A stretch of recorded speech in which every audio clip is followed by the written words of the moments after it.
Finally मेरे पास आ चुका है संस्कृत का वायरल ऑब्जेक्टिव क्वेश्चन पेपर। तो स्वागत है दोस्तों आप सभी का एमएस कोचिंग फ्यूचर का एक और नए वीडियो में। यदि आप भी सेकेंडरी स्कूल एग्जामिनेशन 2025 में वार्षिक परीक्षा देने वाले विद्यार्थी है और आपका 19 फरवरी का संस्कृत का पेपर होने वाला है, तो बिल्कुल हो जाइए तैयार इस वीडियो को शुरू से अंत तक देखने के लिए, क्योंकि हमारे पास वैसे वायरल ऑब्जेक्टिव पेपर है जिसमें से आपको अगर 100 प्रश्न देख लेते हैं तो आपके बोर्ड एग्जाम में 50 से 60 प्रश्न निश्चित रूप से रहने वाला है। क्योंकि आपको बता दें कि इस वीडियो को बनाने के लिए हम लोग पूरे model paper, question bank, guest paper और पूरे जो है एनसीईआरटी के संस्कृत सभी देखने के बाद जो टॉप क्वेश्चन है वही क्वेश्चन बताया जा रहा है इस वीडियो में।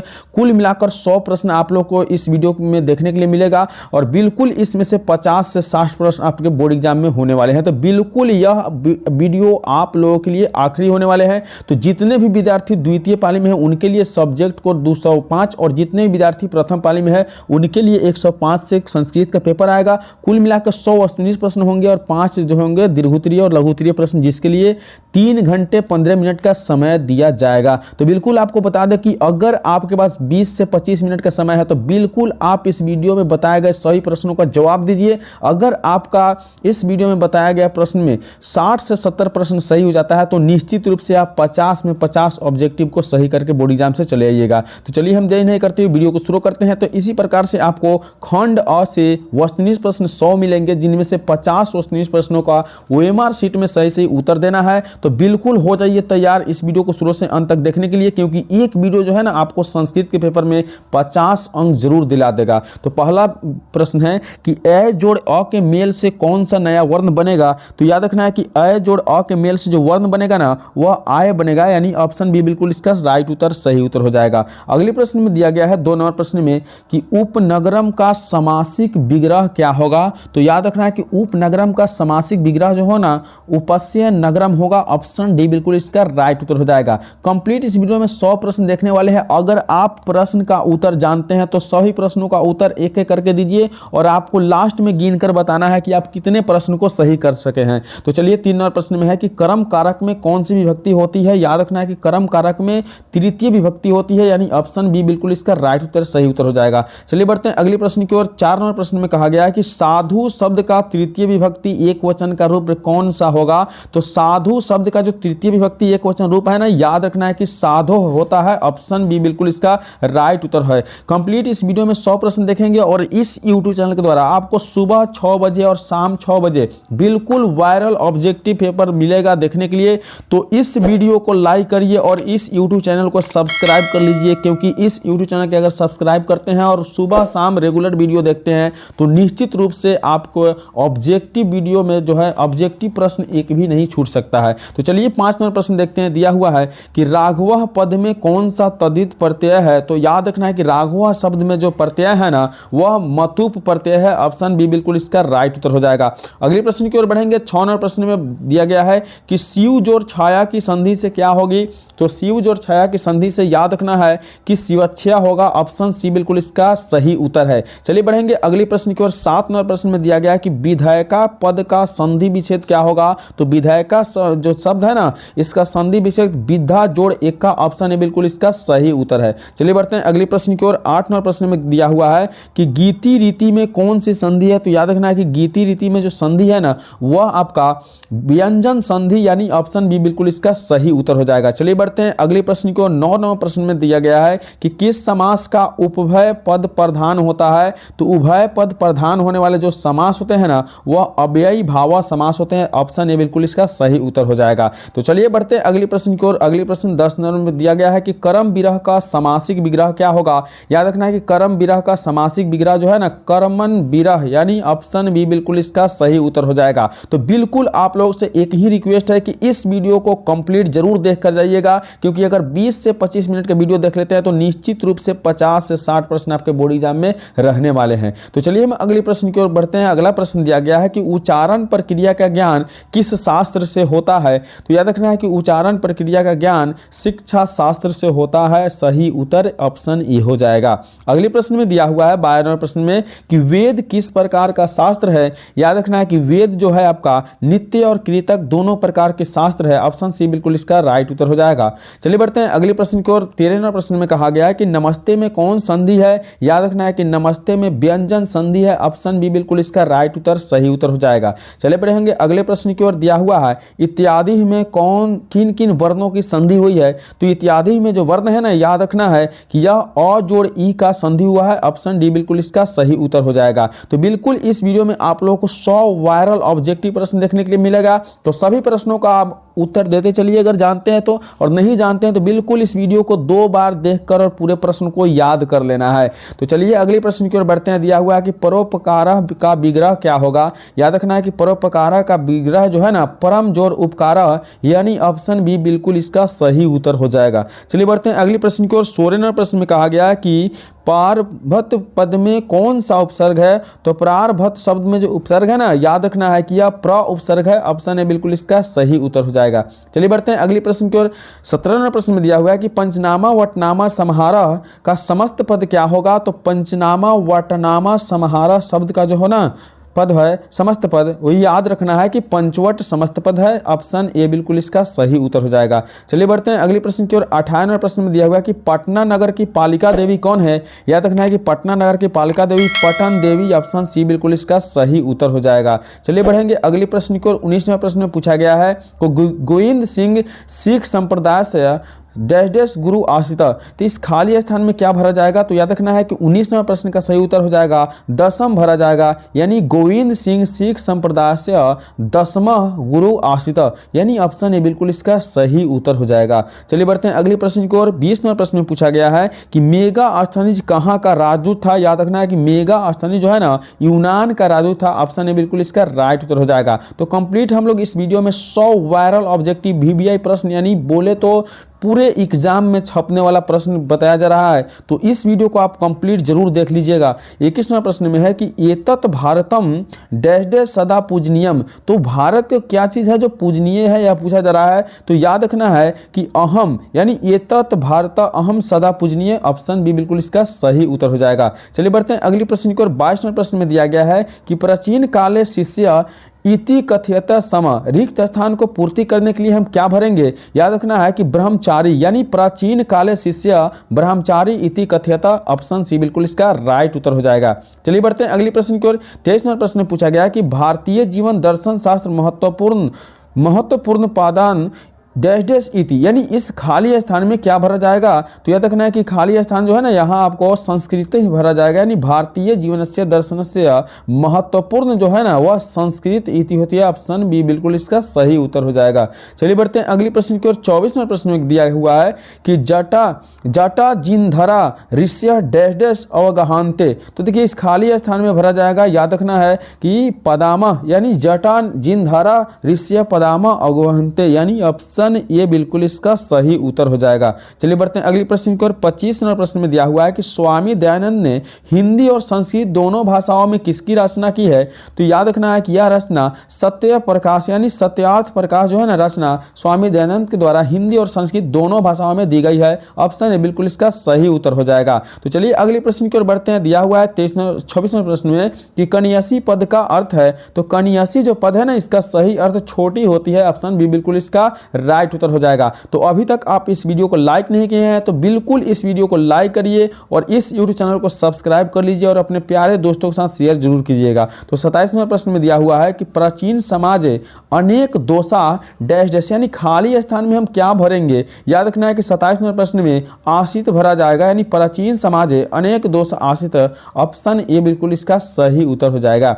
चलिए बढ़ते हैं अगले प्रश्न की ओर। दिया हुआ है कि न्याय दर्शन के प्रवर्तक कौन है। याद रखना है कि न्याय दर्शन के प्रवर्तक पाणिनि जी हैं। ऑप्शन सी बिल्कुल इसका राइट उत्तर, यानी सही उत्तर हो जाएगा। चलिए बढ़ते हैं अगले प्रश्न की ओर। 29वें प्रश्न में दिया हुआ है कि स्वार्थ किसको बढ़ाता है। याद रखना है कि स्वार्थ जो है ना, शत्रुता को बढ़ाता है। ऑप्शन बी बिल्कुल इसका सही उत्तर हो जाएगा। चलिए बढ़ते हैं अगले प्रश्न की ओर। 30वें प्रश्न में दिया हुआ है कि भुजंग पद का अर्थ है। याद रखना है कि भुजंग पद का अर्थ होता है ना, सर्प होता है। ऑप्शन बी बिल्कुल इसका सही उत्तर हो जाएगा। चलिए बढ़ते हैं अगले प्रश्न की ओर। दिया हुआ है 31वें प्रश्न में कि पश्यति पद में कौन सी धातु है। तो याद रखना है कि पश्यति पद में पक्ष धातु है। ऑप्शन ए बिल्कुल इसका राइट उत्तर हो जाएगा। चलिए बढ़ते हैं अगले प्रश्न की ओर। 32वें प्रश्न में दिया हुआ है कि नदी शब्द का तृतीय विभक्ति एक वचन में रूप क्या होगा। तो याद रखना है कि नदी शब्द का जो है ना, तृतीया विभक्ति एक वचन में रूप होगा, याद रखना है कि नधय, यानी ऑप्शन ए बिल्कुल इसका राइट उत्तर है। तो कंप्लीट इस वीडियो को शुरू से अंत तक जरूर देखिएगा और इस वीडियो में जितने भी प्रश्न बताया जा रहा है उस सही प्रश्न को याद जरूर कर लीजिएगा, क्योंकि आपके बोर्ड एग्जाम में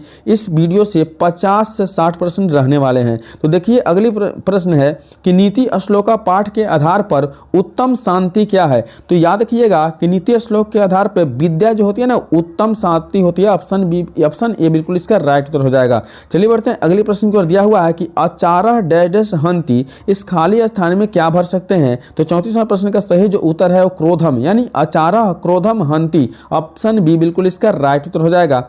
अगले प्रश्न की ओर बढ़ेंगे। 35वें प्रश्न में दिया हुआ है कि ओधोगिनम पुरुष सिंह मुपैती लक्ष्मी उक्ति पद कहाँ से लिया गया है। ये पाठ से लिया गया है ना, पाठ के नाम बताना है। तो 35वें प्रश्न का सही उत्तर हो जाएगा पाटलिपुत्र वैभव से लिया गया है, ऑप्शन सी बिल्कुल इसका सही उत्तर हो जाएगा। चलिए बढ़ते हैं अगले प्रश्न की ओर। 36वें प्रश्न में कहा गया है कि राम प्रवेश राम किसको जीवन की परम गति मानकर अध्ययन में जुट गया। तो याद रखना है कि 36वें प्रश्न का सही उत्तर है ना शिक्षा कर्म को जो है ना यह जीवन का परम गीत मानकर यह जो है अध्ययन में जुट गए थे, शिक्षा कर्म, ऑप्शन ए बिल्कुल इसका सही उत्तर हो जाएगा। चलिए बढ़ते हैं अगले प्रश्न की ओर। 37वें प्रश्न में दिया हुआ है कि सत्यार्थ प्रकाश नामक ग्रंथ की रचयिता कौन है। तो याद रखना है कि यह स्वामी दयानंद जी के द्वारा सत्यार्थ प्रकाश लिखा हुआ है, ऑप्शन सी बिल्कुल इसका सही उत्तर हो जाएगा।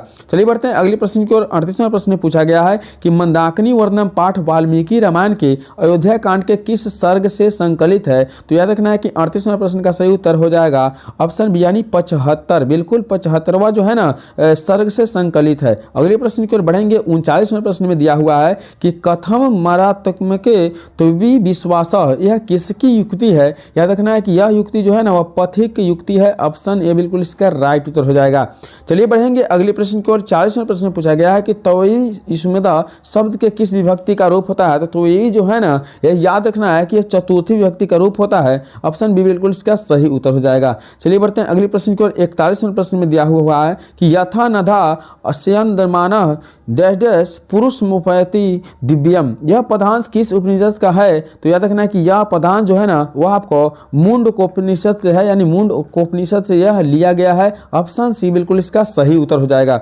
चलिए बढ़ते हैं अगले प्रश्न की ओर। 42वें प्रश्न में कहा गया है कि अत्येति पद का अर्थ है। याद रखना है कि अत्येति पद का जो अर्थ होता है ना कार्य किया जाता है, यानी कार्य किया जाता है, इसका सही उत्तर हो जाएगा, ऑप्शन डी बिल्कुल इसका राइट उत्तर है। अगले प्रश्न की ओर बढ़ेंगे। दिया हुआ है 43वें प्रश्न में कि आधावधि का संधि विच्छेद क्या होगा। तो याद रखना है कि आधावधि का जो संधि विच्छेद है ना वो आपका अध जोड़ अवधि, ऑप्शन बी बिल्कुल इसका सही उत्तर हो जाएगा। चलिए बढ़ते हैं अगले प्रश्न की ओर। दिया हुआ है कि उत्त्यक्रिष्टा में कौन सा उपसर्ग है। तो उत्त्यक्रिष्टा में जो उपसर्ग है ना याद रखना है कि यह अति उपसर्ग है, ऑप्शन डी बिल्कुल इसका सही उत्तर हो जाएगा। चलिए बढ़ते हैं अगले प्रश्न की ओर। 45वें प्रश्न में दिया हुआ है कि सचिवालय पद में कौन सा समास है। याद रखना है कि सचिवालय जो पद है ना इसमें समास है तत्पुरुष समास, ऑप्शन ए बिल्कुल इसका सही उत्तर हो जाएगा। चलिए बढ़ते हैं अगले प्रश्न की ओर। दिया हुआ है कि निर्धारण के अर्थ में कौन सी विभक्ति होती है। तो निर्धारण के अर्थ में जो विभक्ति है ना याद रखना है कि यह बिल्कुल तृतीय विभक्ति है, ऑप्शन बी बिल्कुल इसका सही उत्तर हो जाएगा। चलिए बढ़ते हैं अगले प्रश्न की ओर। दिया हुआ है कि नाना अव्यय के योग में कौन सी विभक्ति होती है। तो नाना अव्यय के योग में याद रखना है कि यह आपका चतुर्थी विभक्ति होती है, ऑप्शन बी बिल्कुल इसका सही उत्तर हो जाएगा।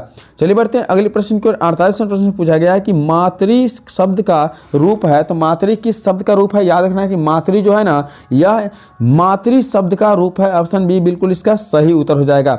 चलिए बढ़ते हैं अगले प्रश्न की ओर। 49वें प्रश्न में पूछा गया है कि पीस किस धातु का रूप है। तो पीप जो है ना याद रखना है कि यह आपको पीप धातु का रूप है, ऑप्शन ए बिल्कुल इसका सही उत्तर हो जाएगा। अगले प्रश्न में पूछा गया 50वें प्रश्न में कि भौती में कौन सा स्त्री प्रत्यय है। याद रखना है कि भौती में स्त्री जो प्रत्यय है ना वह आपका इंगी प्रत्यय है, ऑप्शन बी बिल्कुल इसका सही उत्तर हो जाएगा। तो कंप्लीट इस वीडियो में हम लोग 50 प्रश्न देख लिए हैं, यहाँ से और 50 प्रश्न बचा हुआ है जो बिल्कुल आपके बोर्ड एग्जाम के लिए इंपॉर्टेंट है, तो बिल्कुल अंत तक वीडियो को जरूर देख ले। तो 51वें प्रश्न में है कि पठनम में कौन सा प्रत्यय है। याद रखना है कि पठनम में ल्यूट प्रत्यय है, ऑप्शन सी बिल्कुल इसका सही उत्तर हो जाएगा। चलिए बढ़ते हैं अगले प्रश्न की ओर। पूछा गया है कि तरप प्रत्यय किस पद में है। तो तरप प्रत्यय जो है ना याद रखना है कि यह लघिष्ठ शब्द में है, यानी ऑप्शन सी बिल्कुल इसका सही उत्तर हो जाएगा। चलिए बढ़ते हैं अगले प्रश्न की ओर। 53वां प्रश्न में दिया हुआ है कि वीरेश्वर वीरेश्वर कैसा मंत्री था? याद रखना है कि वीरेश्वर जो है ना यह दयालु मंत्री थे। ऑप्शन ए बिल्कुल इसका राइट उत्तर हो जाएगा। चलिए बढ़ते हैं अगले प्रश्न की ओर। 54वां प्रश्न में दिया गया है कि आलसशाला में आग क्यों लगाई गई? याद रखना है कि आलसियों को चिन्हित करने के लिए आलसशाला में आग लगाई गई थी। ऑप्शन ए बिल्कुल इसका सही उत्तर हो जाएगा। अगले प्रश्न में पूछा गया है कि संस्कृत साहित्य कैसा है? याद रखना है कि संस्कृत साहित्य जो है ना वह विपुल होती है। ऑप्शन बी बिल्कुल इसका सही उत्तर है। अगले प्रश्न है कि वरदामिका परिणय किसकी रचना है? तो वरदामिका जो परिणय है ना यह याद रखना है कि पुष्पा दीक्षित की रचना है। ऑप्शन सी बिल्कुल इसका सही उत्तर हो जाएगा। अगले प्रश्न में दिया हुआ है 57वें प्रश्न में कि अहो अमीशाम किमकारी। तो अहो अमीशम किमकारी जो है ना यह आपका विष्णु पुराण से लिया गया है। ऑप्शन ए बिल्कुल इसका राइट उत्तर हो जाएगा। चलिए बढ़ते हैं अगले प्रश्न की ओर। 58वें प्रश्न में पूछा गया कि भारतीय धारा कैसी है? याद रखना कि भारतीय धारा जो है ना विशाला धारा है। भारतीय धारा विशाल धारा होती है। ऑप्शन बी बिल्कुल इसका सही उत्तर हो जाएगा। अगले प्रश्न है 59वां प्रश्न है कि मनोहर रोड टाप में कौन सा पद बनेगा? याद रखना कि मनोहर जो टाप से जो शब्द बनेगा ना वह मनोहरा बनेगा। ऑप्शन डी बिल्कुल इसका सही उत्तर हो जाएगा। चलिए बढ़ते हैं अगले प्रश्न और दिया हुआ है कि दृश्य धातु के लीट लकार का रूप होता है। तो याद रखना है कि दृश्य धातु का जो लीट लकार का रूप होता है ना वह दक्षेती होते हैं। ऑप्शन सी बिल्कुल इसका सही उत्तर हो जाएगा। चलिए बढ़ेंगे अगले प्रश्न की ओर। 61वां प्रश्न में पूछा गया है कि गतम में कौन सा प्रत्यय है? याद रखना है कि गतम में जो प्रत्यय है ना वह कत प्रत्यय है। ऑप्शन डी बिल्कुल इसका सही उत्तर हो जाएगा। तो बिल्कुल इस वीडियो में हम लोग 100 प्रश्न देखने वाले हैं। तो आपसे एक ही उम्मीद है कि इस वीडियो को अंत तक देखें और इस वीडियो को लाइक करके यूट्यूब चैनल को जरूर सब्सक्राइब कर ले। तो लेया प्रत्यांत अव्यय निम्न में से कौन सा है? तो लेया प्रत्यांत अव्यय जो है ना याद रखना है कि यह आपका कृत्या है। यानी ऑप्शन बी बिल्कुल इसका राइट उत्तर हो जाएगा। चलिए बढ़ते हैं अगले प्रश्न की ओर। 63वां प्रश्न में दिया हुआ है कि राजन शब्द का स्त्रीलिंग रूप निम्न में से कौन सा है? तो राजन शब्द का स्त्रीलिंग रूप रागी होता है। ऑप्शन सी बिल्कुल इसका सही उत्तर हो जाएगा। अगले प्रश्न यानी 64वां प्रश्न में पूछा गया है कि नर्तकी में कौन सा स्त्री प्रत्यय है? याद रखना है कि नर्तकी में जो है ना इंगीप प्रत्यय है। यानी ऑप्शन सी बिल्कुल इसका राइट उत्तर हो जाएगा। अगले प्रश्न में दिया गया है 65वां प्रश्न में कि जनता पद किस तद्धित प्रत्यय से बना है? तो जनता जो है ना याद रखना है कि ठैया से बना है। ठैया जो है तद्धित प्रत्यय से बना है। ऑप्शन डी बिल्कुल इसका राइट उत्तर हो जाएगा। चलिए बढ़ते हैं अगले प्रश्न की ओर। दिया हुआ है कि बीराह डैश डैश भवंती। याद रखना है कि बीराह जो है ना वह धैर्यवान भवंती। यानी ऑप्शन ए बिल्कुल इसका सही उत्तर हो जाएगा। चलिए बढ़ेंगे अगले प्रश्न की ओर। 67वां प्रश्न में पूछा गया है कि मध्यकाल पाटलिपुत्रम वर्षा सहस्त्र प्रेमितम जिनार्तम अवनभूतम रेखांकित पद प्रश्न का निर्माण कौन से होता है? तो याद रखना है कि यह जो पद का निर्माण है ना वह कीम से होता है। ऑप्शन डी बिल्कुल इसका सही उत्तर हो जाएगा। अगले प्रश्न में पूछा गया है कि गमो महानगरम भविष्यति किंतु कलहस्य अग्निदहस्य जलपुरस्य च भयत सर्वकंदात भविष्यति। यह किनकी उक्ति है? यानी कहाँ से लिया गया है, किसने लिखा है, यह पूछा जा रहा है। याद रखना है कि यह भगवान बुद्ध के द्वारा लिखा गया है। ऑप्शन ए बिल्कुल इसका सही उत्तर हो जाएगा। चलिए बढ़ते हैं अगले प्रश्न की ओर। दिया हुआ है कि धूर्ता कृत्रिम सालय दर्शयति भोजनम पापनुवंती। तो इस प्रश्न में जो है ना प्रश्न निर्माण क्या हो रहा है यह बताना है। तो 69वां प्रश्न में जो प्रश्न निर्माण है वो किम प्रश्न निर्माण हो रहा है। ऑप्शन बी बिल्कुल इसका सही उत्तर हो जाएगा। चलिए बढ़ते हैं अगले प्रश्न यानी 70वां प्रश्न में दिया हुआ है कि आधुनिक काल की संस्कृति लेखिकाओं में अधिक प्रसिद्ध कौन थे? तो अधिक प्रसिद्ध जो थे ना याद रखना है कि वह पंडिता क्षमा राव बहुत ज़्यादा प्रसिद्ध थे। यानी ऑप्शन ए बिल्कुल इसका सही उत्तर हो जाएगा।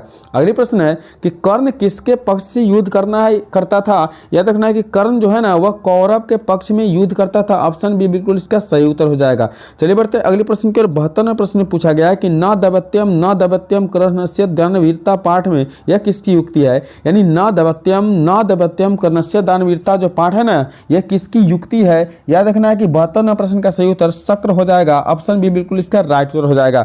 चलिए बढ़ते हैं अगले प्रश्न की ओर। 73वां प्रश्न में दिया हुआ है कि सेवा मानव पद की प्रकृति प्रत्यय क्या होगा? तो याद रखना है कि 73वां प्रश्न का सही उत्तर सेवा जोर कौतुक। यानी ऑप्शन सी बिल्कुल सही उत्तर है। सेवा जोर कौतुक ऑप्शन सी राइट उत्तर है।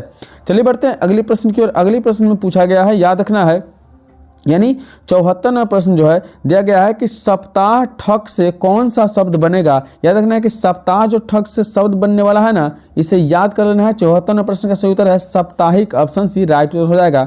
अगले प्रश्न में पूछा गया है 75वां प्रश्न में कि गम जोड़ तुमुन से कौन सा अव्यय निष्पन्न होगा? तो याद रखना है कि गम जोड़ तुमुन से जो बनने वाला अव्यय है ना वो आपका गंतुम होगा। ऑप्शन बी बिल्कुल इसका सही उत्तर हो जाएगा। चलिए बढ़ते हैं अगले प्रश्न की ओर। दिया हुआ है कि संख्या पूर्व द्विगुह का उदाहरण निम्न में से कौन सा है? तो संख्या पूर्वक द्वियुगा जो है ना, इसका उदाहरण ऑप्शन यानी शताब्दी हो जाएगा। चलिए बढ़ते हैं अगले प्रश्न को। अगले प्रश्न में दिया हुआ है कि अ जोड़ उ के मेल से कौन सा नया वर्ण बनेगा? तो अ जोड़ उ के मेल से जो है ना, वह आपका वह बनेगा। ऑप्शन बी बिल्कुल इसका सही उत्तर हो जाएगा। चलिए बढ़ते हैं अगले प्रश्न यानी 78वां प्रश्न में दिया हुआ है कि तन्मध्य पद में कौन सी संधि है? याद रखना है कि तन्मध्य शब्द में जो है ना, स्वर संधि है। ऑप्शन सी बिल्कुल इसका सही उत्तर हो जाएगा।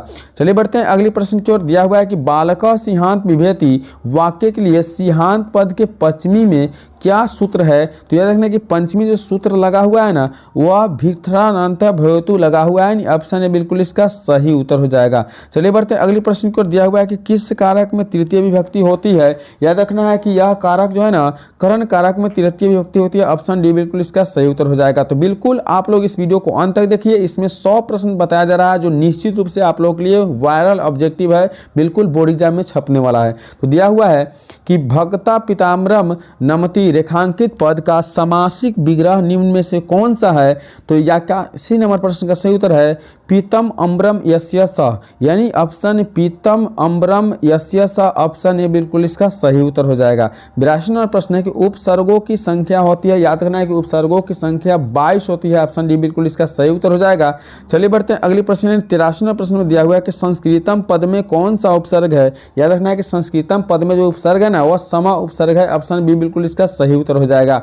चलिए बढ़ते हैं अगले प्रश्न की ओर। 84 नंबर प्रश्न में दिया हुआ है कि क्रिया को संपन्न करने वाला क्या कहलाता है? तो क्रिया का संपन्न करने वाला कर्ता कहलाता है। ऑप्शन सी बिल्कुल इसका सही उत्तर हो जाएगा। अगले प्रश्न 85 नंबर प्रश्न में दिया हुआ है कि किस सर्वनाम पद में षष्ठी विभक्ति है? तो याद रखना है कि यह अनेन में षष्ठी विभक्ति है। ऑप्शन बी बिल्कुल इसका सही उत्तर हो जाएगा। चलिए बढ़ते हैं अगले प्रश्न। 86 नंबर प्रश्न में पूछा गया कि वेदा डैश डैश संति। याद रखना है कि वेदा जो है ना, यह आपका चत्वारह संति, यानी ऑप्शन डी बिल्कुल इसका सही उत्तर हो जाएगा। चलिए बढ़ते हैं अगले प्रश्न। 87 नंबर प्रश्न में दिया हुआ है कि अस धातु का विधिलिंग लकार रूप किस में से होगा? तो कौन सा है? यानी अस धातु का विधिलिंग लकार का रूप कौन सा होगा? तो 87 नंबर प्रश्न का सही उत्तर हो जाएगा भविष्यति, यानी ऑप्शन बी बिल्कुल इसका सही उत्तर हो जाएगा।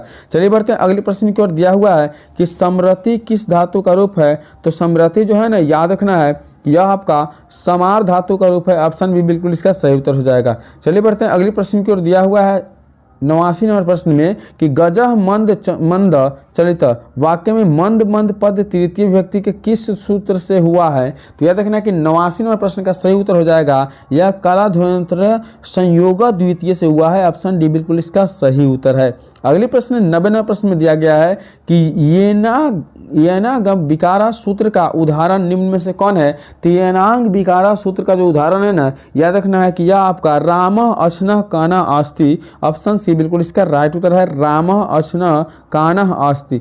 अगले प्रश्न की ओर बढ़ेंगे। 91 नंबर प्रश्न में पूछा गया है कि किस पद में अनियर प्रत्यय है? तो अनियर प्रत्यय जो है ना, याद रखना है कि यह आपका गंतव्यम से है, गंतव्य पद से। ऑप्शन ए बिल्कुल इसका सही उत्तर हो जाएगा। चलिए देखते हैं 92 नंबर प्रश्न में दिया हुआ है कि महत्वम में कौन सा तद्धित प्रत्यय है? याद रखना है कि महत्व में जो तद्धित प्रत्यय है ना, वह त्वा है। ऑप्शन ए बिल्कुल इसका सही उत्तर हो जाएगा।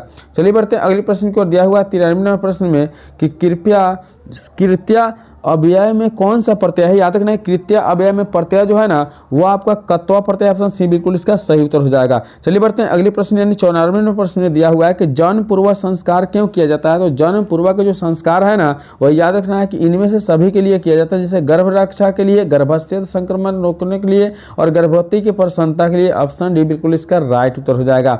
चलिए बढ़ते हैं अगले प्रश्न यानी 95 नंबर प्रश्न में दिया हुआ है कि शैशव संस्कार कितने हैं? याद रखना है कि शैशव जो संस्कार होते हैं ना, वह 6 होते हैं। ऑप्शन बी बिल्कुल इसका सही उत्तर हो जाएगा। चलिए बढ़ते हैं अगले प्रश्न यानी 96 नंबर प्रश्न में दिया हुआ है कि पानी ग्रहण कर्म कांड किस संस्कार में होता है? तो पानी ग्रहण जो कर्म कांड होता है ना, याद रखना है कि यह हमेशा आपको विवाह में होता है। ऑप्शन डी बिल्कुल इसका सही उत्तर हो जाएगा। अगले प्रश्न में दिया हुआ है 97 नंबर प्रश्न में कि अष्टाध्यायी ग्रंथ के रचनाकार है, तो यह देखना है कि अष्टाध्यायी ग्रंथ के रचनाकार है यह आपका पाणिनि जी। ऑप्शन सी बिल्कुल इसका सही उत्तर हो जाएगा। अगली प्रश्न है 98वां प्रश्न कि कृषि विज्ञान के प्रवर्तक आचार्य कौन है, तो यह देखना है कि 98वें प्रश्न का सही उत्तर ऑप्शन डी अर्थात पराशर जो है कृषि विज्ञान के प्रवर्तक आचार्य है। ऑप्शन डी बिल्कुल इसका सही उत्तर हो जाएगा। चलिए बढ़ते अगले प्रश्न की ओर। अगले प्रश्न दिया हुआ है 99वें प्रश्न में कि आज मानवता के विनाश का भय किससे है, तो यह देखना है कि इस प्रश्न का सही उत्तर है विध्वंसक